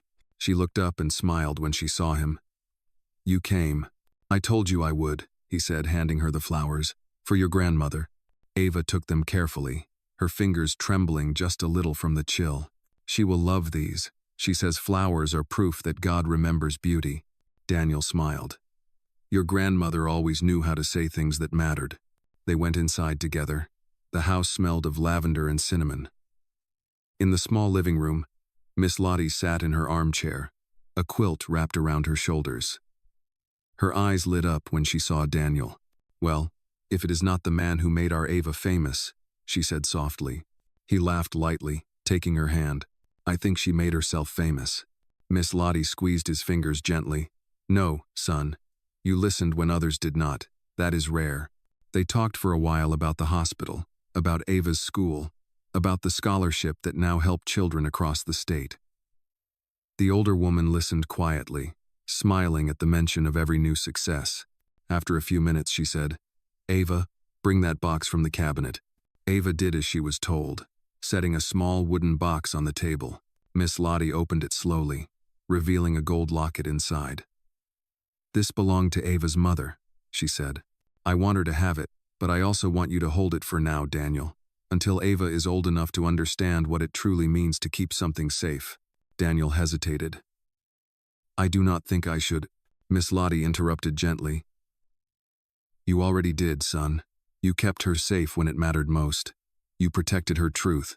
He accepted the locket with quiet reverence. I will take care of it. Ava watched the exchange silently, her eyes full of emotion. That evening, as the sun dipped below the trees, Miss Lottie grew tired. She asked Ava to play a song on the old radio near the window. The melody was soft and steady, a hymn that filled the room with peace. Daniel sat in silence, watching as the older woman closed her eyes, her hand resting lightly on Ava's. She likes this song, Ava whispered. She says it sounds like heaven waiting. Daniel swallowed hard, unable to find words. When it grew dark, Miss Lottie opened her eyes again. Daniel, she said weakly, promise me something. Anything, he replied. Do not let this world harden her, she said, her gaze drifting toward Ava. She has a gift, the kind that can heal hearts if she keeps it honest. I promise, he said softly. Miss Lottie smiled faintly. Good. Then I can rest easy. That night, Daniel stayed until Ava fell asleep beside her grandmother's chair. The radio played quietly, the soft hum of life moving gently through the small house. He looked at them, the child who once whispered the truth, and the woman who had raised her with grace. He realized how connected they all were by the same thread kindness that refused to disappear. Before leaving, Daniel placed the flowers in a vase beside the window, where the moonlight touched their petals. He looked one last time at Ava, sleeping peacefully, and whispered, "You will be all right." When he stepped outside, the wind brushed against his face, carrying the faint scent of the lilies.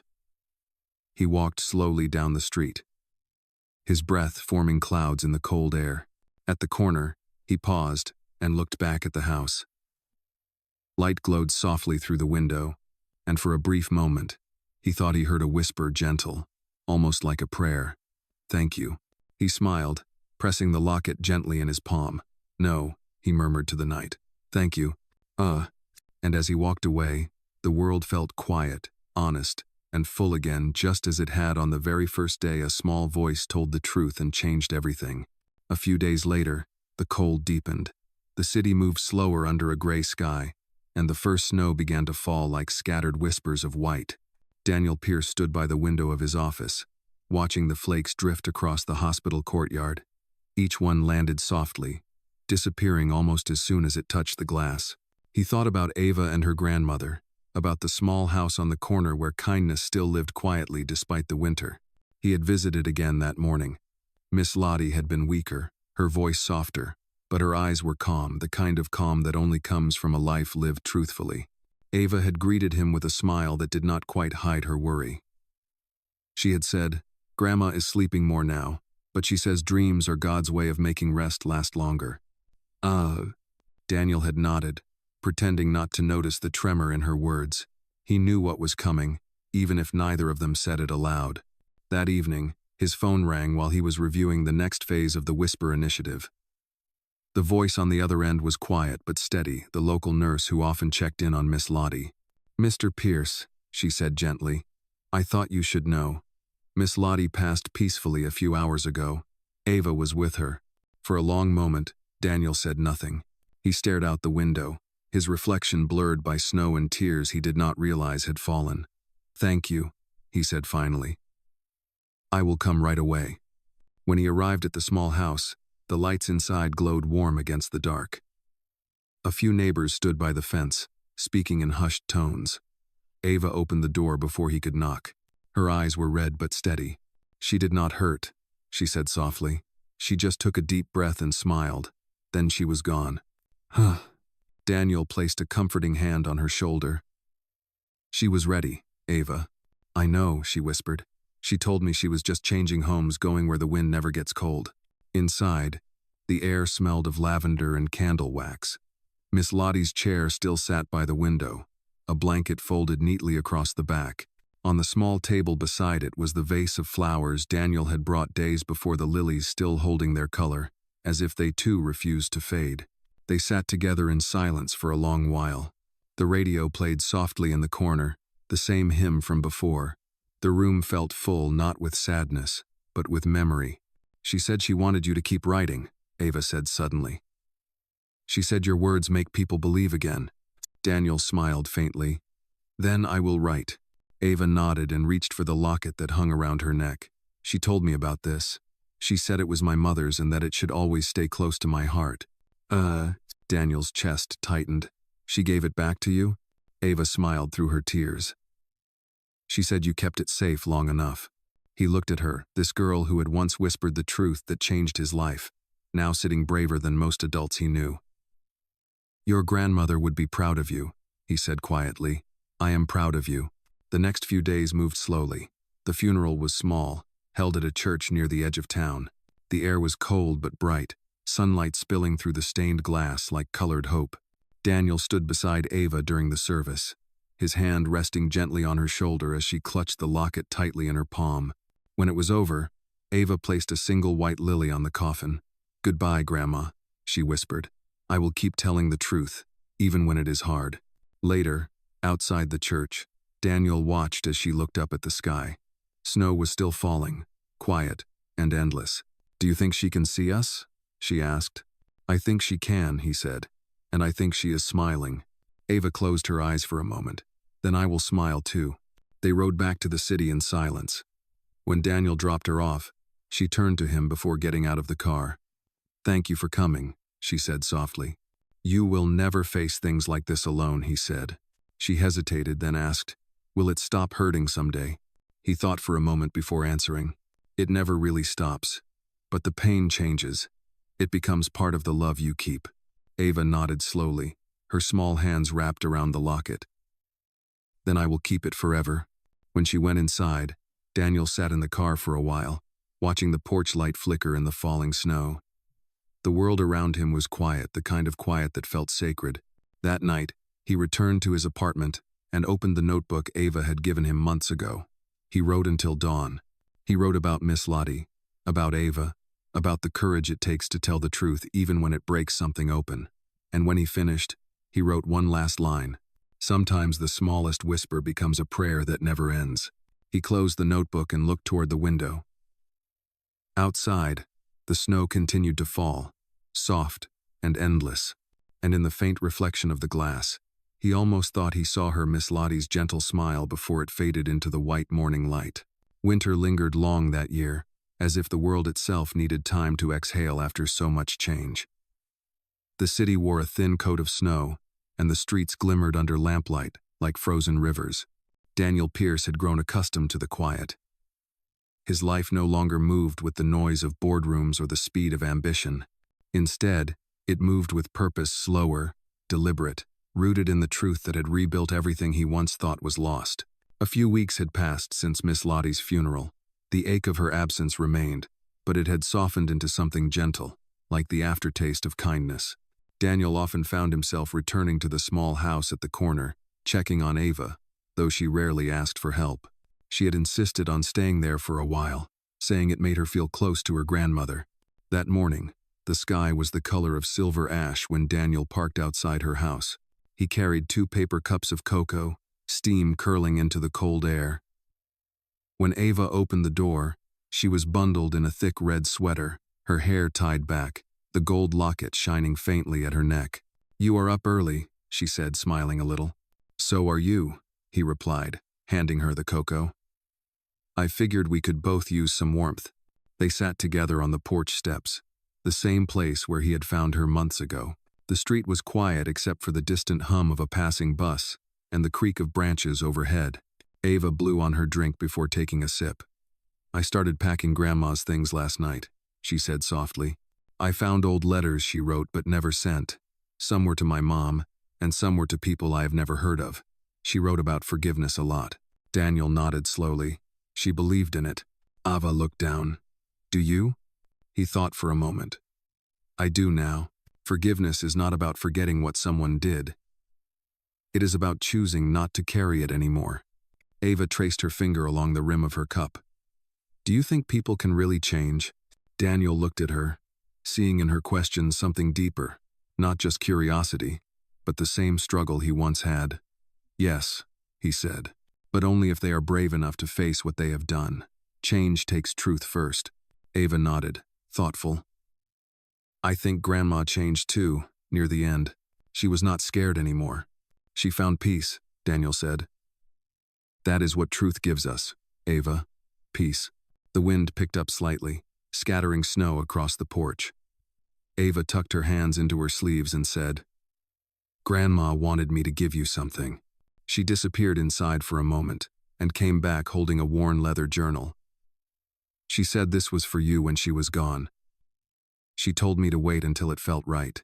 Daniel took the journal carefully. The cover was soft, the pages yellowed. Inside, the first page read in Miss Lottie's delicate handwriting. "For Daniel, because you learned that honesty does not ruin lives, it redeems them." He turned the page. Each entry was a small piece of wisdom, reflections, prayers, and notes about people she had met. Some pages spoke of grief, others of faith. But near the middle of the journal, one line stood out. Truth is not a weapon or a wound. It is a light. You do not use it to burn. You use it to see. Daniel closed the book slowly, his throat tight. She always knew how to say the right thing, he said quietly. Ava smiled. She said you would understand. He looked at her, this child who had carried so much strength for someone so young. I think she trusted you to remind me when I forget. Ava grinned faintly. Then I guess I have to keep visiting you. I would like that, Daniel said. Over the next few weeks, Ava began spending more time at the hospital. The Whisper Initiative had added new programs, art therapy, youth mentoring, and a reading corner for children waiting on treatment. Daniel encouraged her to help lead the younger kids, and she did it with a quiet confidence that reminded everyone of why the hospital had changed in the first place. One afternoon, as they were setting up for a storytelling event, a nurse approached Daniel.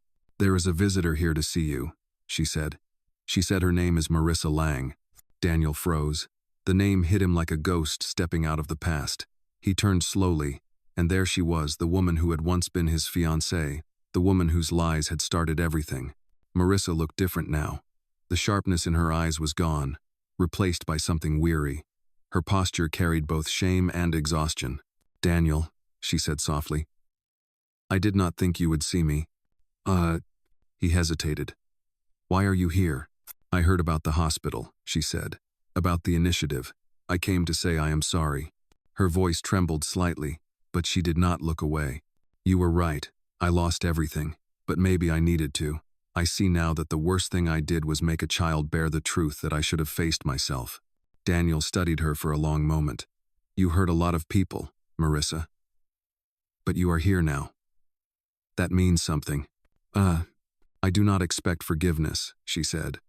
I only wanted to look you in the eye and tell you that I finally understand what it costs to lie. He nodded slowly. Then maybe that is where you start with truth. She nodded, tears filling her eyes. You look different, Daniel. Peace suits you. He smiled faintly. It took a long time to find it. As she turned to leave, she paused. That girl, Ava, she saved you, did she not?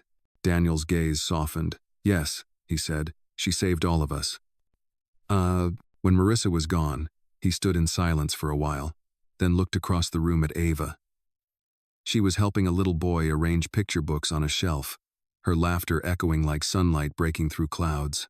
That night, Daniel wrote another page in his notebook, the one Ava had given him. Today, the past returned, not to haunt me, but to remind me that truth heals even the deepest scars. I used to think redemption was a destination. Now I see it as a daily choice. The next morning, he visited the small garden outside the hospital. Snow covered the benches, and the trees stood bare against the pale light. He placed Miss Lottie's journal on the stone ledge and whispered, "Thank you." Behind him, Ava's voice called out, "Mr. Pierce, are you ready for the story time?" He turned, smiling. "Always." As they walked back inside together, Daniel realized that life, for all its loss and all its pain, had given him something he could never have earned through wealth or power. Peace built on truth, and family built on grace. And as the day stretched forward, the snow outside began to melt, revealing the dark soil beneath, quiet proof that even in the coldest seasons, something new was always waiting to grow. Spring arrived softly, almost shyly, as if the world had been holding its breath through winter and was now learning to exhale again. The first buds appeared along the hospital fence line, small bursts of green against the gray stone. Inside, the atmosphere felt lighter. Children laughed in the hallways. The smell of fresh paint filled the air, and sunlight reached corners that had once felt shadowed. Daniel Pierce walked through the pediatric wing with his usual calm stride, a folder tucked under his arm. Everywhere he looked, the work of the Whisper Initiative continued to grow: new programs, new partnerships, new faces carrying the same quiet promise that truth would always have a place here. When he reached the end of the hall, he paused by the bulletin board. The nurses had pinned dozens of drawings from children, colorful hearts, flowers, and stars. In the middle, one stood out, a small sketch of a tree with deep roots and a bird perched on its branch. Beneath it, written in careful handwriting, were the words, "The truth never leaves, it just waits to be heard." He smiled. It was signed, Ava. She had been spending more time at the hospital lately, helping with art projects and reading to younger patients. Her grandmother's passing had made her quieter for a time, but not smaller. If anything, she seemed more determined, as if she carried her grandmother's voice somewhere deep within her. That afternoon, she found Daniel in his office. "You promised to come see the mural," she said, leaning against the doorway, her arms crossed playfully. Daniel looked up from his desk. "You finished it?" "Almost," she said, grinning. "But you have to see it before we add the last piece." He followed her down the hall to the children's therapy room. The smell of acrylic paint hung in the air. Along the far wall stretched a vibrant mural, a field of tall trees, each painted by a different child. Every tree was unique. One had golden leaves, another had purple roots, one was dotted with stars instead of fruit. But at the center was a single large tree painted in soft blues and greens, its branches reaching wide like open arms. Ava stood in front of it, holding a brush. "This one is Grandma's tree," she said. "It's for everyone who told the truth even when it was hard." Daniel's voice was low and warm. "It's beautiful, Ava." She dipped her brush into white paint and added a small bird near the top of the tree. "Now it's done." The children in the room clapped, and one of the nurses smiled. "We should name the mural," she said. Ava thought for a moment. "Let's call it the Honest Garden." The name stuck instantly. Within a week, visitors began stopping by just to see it. Doctors brought patients there to rest. Parents left small notes under the painting words of gratitude, courage, and memory. The mural became a quiet sanctuary in the hospital, a place where truth and healing met. One afternoon, Daniel found Ava sitting beneath it, her back against the wall, reading a book. "You have turned this into the heart of the hospital," he said. She smiled without looking up. Grandma would have said the same thing, that hearts grow where people tell the truth. He nodded. She was right. After a pause, she closed the book. "Mr. Pierce, can I ask you something?" "Of course. Do you ever think about the people who hurt you? About forgiving them for real?" Daniel leaned against the wall beside her, thinking. "Yes," he said finally. "Forgiveness isn't a single act. It's a process. Sometimes, it means remembering without anger." Ava nodded slowly. "I think I understand. Grandma used to say that forgiveness is not saying what happened was okay. It's saying you will not let it stop you from being kind." Daniel looked at her, amazed again at how much wisdom could live inside such a small voice. "That sounds exactly like her." Ava grinned. "Maybe she's still teaching through me." They sat quietly for a while, watching sunlight move across the painted leaves on the wall. Then Ava asked, "Do you ever miss your old life before all this?" He shook his head gently. "Not anymore. Back then, I thought success meant control. Now, I think success means peace. And peace doesn't come from power. It comes from truth." Ava smiled. "That sounds like something I should write on the whisper wall." "You should," Daniel said, standing. "And when you do, make sure to sign it." Oh, a few weeks later, that same quote appeared on the school's whisper wall, written in her looping handwriting. Beneath it, she added a small note, "Inspired by a man who learned to listen." That spring brought new beginnings for both of them.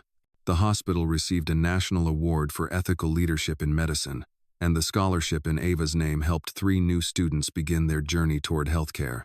Daniel attended every meeting, not as the billionaire donor he once was, but as a mentor, someone who had learned that compassion had more power than any contract or fortune. One morning, he received a letter from a hospital across the ocean, a small clinic in Ghana. They had heard about the Whisper Initiative and wanted to model their system after it. The letter ended with the words, "Because truth heals more than medicine alone." When he showed it to Ava, her eyes widened. "That's halfway across the world." Daniel smiled. "Yes, and it started here, with one whisper." Ava laughed. Grandma would say that's how faith works, one whisper at a time. That afternoon, they held a small ceremony in the garden to celebrate the hospital's new international partnership. Patients, staff, and children gathered under the trees. Ava was asked to speak. She stood before the crowd, her voice steady but full of emotion. "When I was younger, I thought truth was something you said once, and it was over. But now I know it's something you keep saying through actions, through kindness, through the way you treat people." The truth is not loud, but it never disappears. It becomes part of who we are. The audience fell silent. Even the wind seemed to pause. Daniel watched her, pride swelling quietly in his chest. She was no longer just the little girl who had exposed a lie. She was a voice the world needed to hear. After the event ended, she walked over to him, her cheeks flushed from speaking. "Did I do okay?" she asked. "You did more than okay," he said softly. "You spoke like someone who understands the weight of what she carries." Ava looked up at him. "What do I carry?" He smiled. "Light." As the sun began to set, they stood together beneath the blooming trees, watching the petals drift like falling stars. The world around them was still imperfect. People still lied, still hid, still stumbled, but it was also healing, slowly, surely, one truth at a time. And Daniel Pierce knew, deep in his heart, that what began as a whisper from a frightened child had become a movement of courage that would outlive them both. Summer came that year like a long breath of light, warm, golden, and full of new beginnings. The hospital courtyard was now covered in blooming flowers, the air sweet with the scent of lilac and clean soil. Children played near the fountain again, their laughter carrying through the open windows like music. Inside, everything felt alive, not because of money or awards, but because hope had become part of the walls themselves. Daniel Pierce arrived early that morning, as he often did. His days had become simpler: coffee, morning walk through the children's wing, a stop by the Honest Garden to check on the mural, and then long hours of mentoring or meetings. But he no longer rushed. He no longer needed to. When he entered the therapy room, Ava was already there, surrounded by art supplies and a small group of children.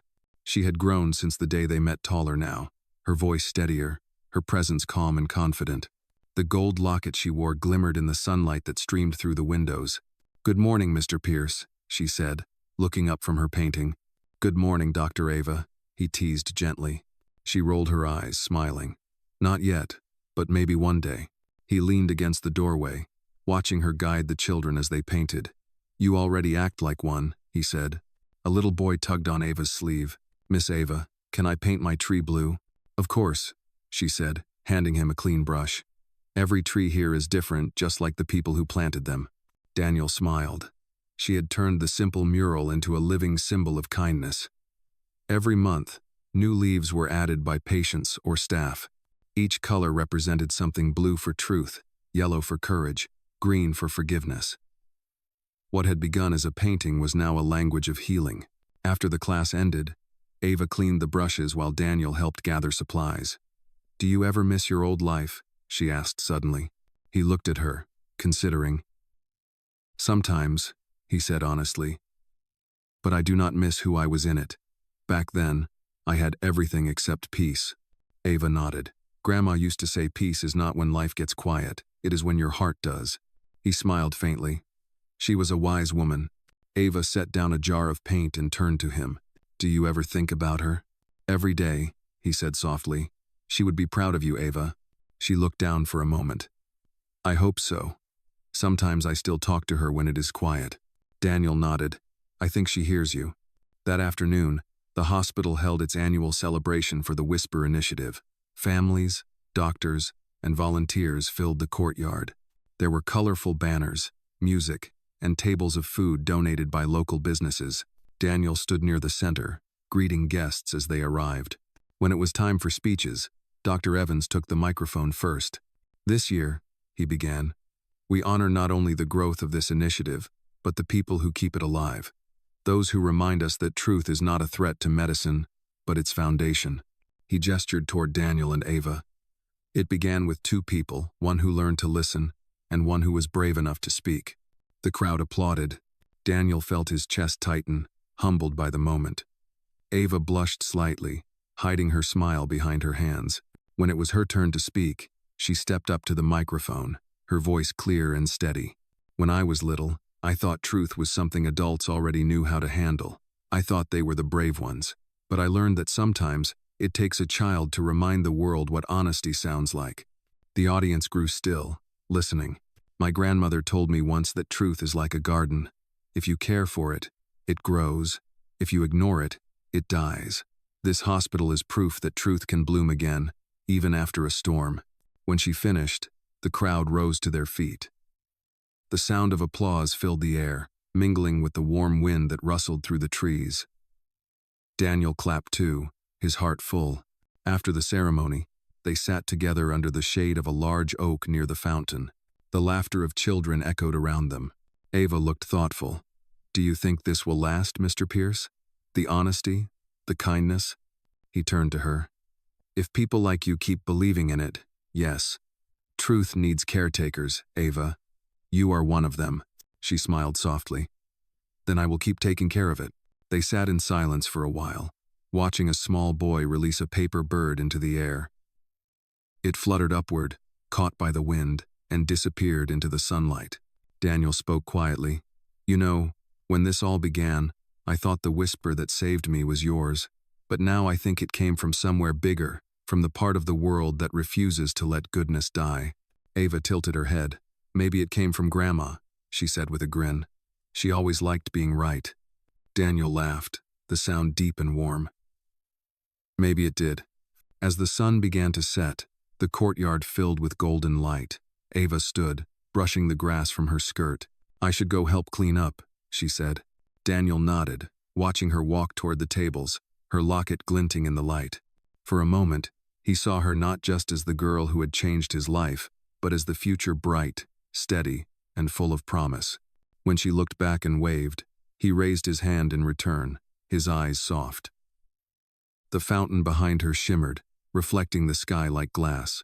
And as the evening light deepened to gold, Daniel realized that the whisper that had once saved his soul had grown into a chorus not of noise, but of truth spoken freely, gently, and forever alive in the hearts of those who chose to listen. The final days of summer drifted by slowly, painted in gold and quiet warmth. The hospital garden had grown wild with color lilies, sunflowers, and small blue blossoms that Ava insisted were her grandmother's favorites. The air smelled of earth and rain, and the fountain's gentle rhythm seemed to hum in time with the heartbeat of the place that Truth had built. Daniel Pierce stood by the window of his office, watching the sunlight spill across the courtyard. From above, he could see the mural on the therapy wall, the honest garden now complete, filled with the fingerprints of hundreds of children who had come and gone. Each mark was a story. Each color was a truth spoken aloud. He had spent years rebuilding more than a company, more than a hospital. He had rebuilt his soul. And now, for the first time in his life, he felt what peace truly meant. A soft knock came at the door. "Come in," he said. Ava entered, wearing her blue scarf and carrying a folder. She had grown taller again, and though her face still held the gentleness of a child, her eyes carried the calm wisdom of someone who had seen both pain and beauty and learned how to live with both. "I wanted to show you something," she said, setting the folder on his desk. Inside were sketches and letters, plans for a new project. At the top of the first page, written in her careful handwriting, were the words, "The Whisper Foundation, a voice for children everywhere." Daniel looked up. "This is yours?" "Ours," Ava said. "I want to help other hospitals build programs like ours, places where children are safe to speak, where honesty is protected, not punished." Daniel's smile spread slowly. "You are turning the whisper into a movement," Ava nodded. "It is what Grandma would have wanted. She said the truth does not belong to one person. It belongs to everyone brave enough to listen." He leaned back in his chair, pride filling his chest. "Then we will make it happen." Ava's eyes brightened. "You mean it?" "Of course," Daniel said. "You taught me that when something is right, you do not wait for permission, you build it." She grinned. "That sounds like something you would say." He laughed softly. "Maybe I learned it from you." They walked together through the hospital one last time that day, past the mural, past the whisper wall now displayed in the lobby, covered with hundreds of handwritten notes. Each message was small, simple, and true. At the entrance, they paused by the engraved plaque that read, "The Whisper That Saved a Life." Beneath it, someone had placed a fresh bouquet of white lilies. Ava traced her fingers along the words. "Do you ever think about that day?" she asked. "Every day," Daniel said. "It reminds me how fragile truth is, and how powerful it can be when it is spoken by someone brave." Ava looked up at him. "Do you think it ever ends? The work? The healing?" He shook his head gently. "No, Ava. Truth never ends.